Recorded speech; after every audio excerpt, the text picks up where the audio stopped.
যুক্তরাষ্ট্রে অবৈধ অভিবাসী বিরোধী অভিযানের সময় এক মানবাধিকার কর্মীকে প্রকাশ্যে গাড়ি থেকে টেনে হিঁচড়ে আটক করার ঘটনায় তীব্র বিতর্ক তৈরি হয়েছে। ইতোমধ্যে সামাজিক যোগাযোগ মাধ্যমে ভিডিওটি ব্যাপক সাড়া ফেলেছে। আর ভাইরাল হওয়া এই ভিডিওটি নতুন করে প্রশ্ন তুলেছে আইস এজেন্টদের ভূমিকা ও ক্ষমতা নিয়ে।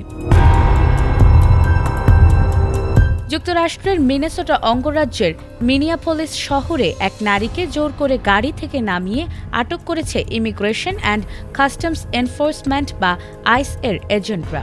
আটক ওই নারীর নাম আলিয়া রহমান। তিনি একজন সফটওয়্যার প্রকৌশলী এবং মানবাধিকার ও এলজিবিটি অধিকার কর্মী। তার শৈশবের একটি বড় অংশ কেটেছে বাংলাদেশে। ঘটনাটি ঘটেছিল গত মঙ্গলবার। নিউ ইয়র্ক পোস্টের প্রতিবেদনে বলা হয়েছে, অবৈধ অভিবাসীদের ধরতে ওই এলাকায় অভিযান চালাচ্ছিল আইস এজেন্টরা। অভিযানের প্রতিবাদে স্থানীয় বাসিন্দারা রাস্তায় নেমেছিলেন।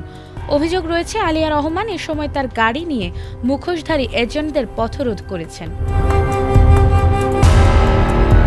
সামাজিক যোগাযোগ মাধ্যমে ছড়িয়ে পড়া ভিডিওতে দেখা গেছে আইস এজেন্টরা আলিয়ার গাড়ির কাচ ভেঙে তাকে জোর করে বের করে আনছেন।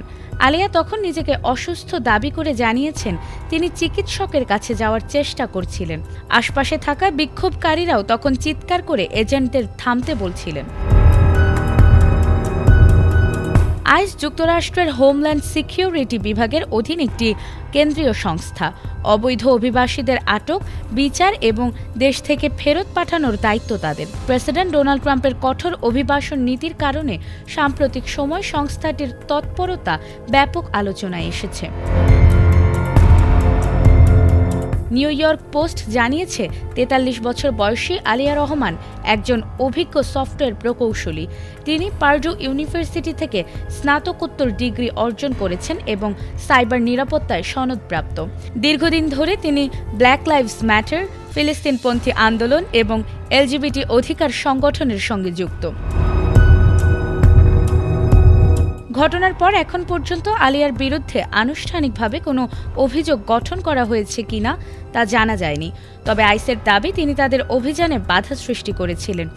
এই ঘটনার ভিডিও ভাইরাল হওয়ার পর যুক্তরাষ্ট্র জুড়ে আইসের ভূমিকা এবং অভিবাসন নীতি নিয়ে নতুন করে প্রশ্ন উঠেছে। মানবাধিকার কর্মীদের মতে এই ঘটনা ক্ষমতার অপব্যবহারের একটি উদাহরণ। নাজমুন নাহার জান্নাত, এটিএন বাংলা।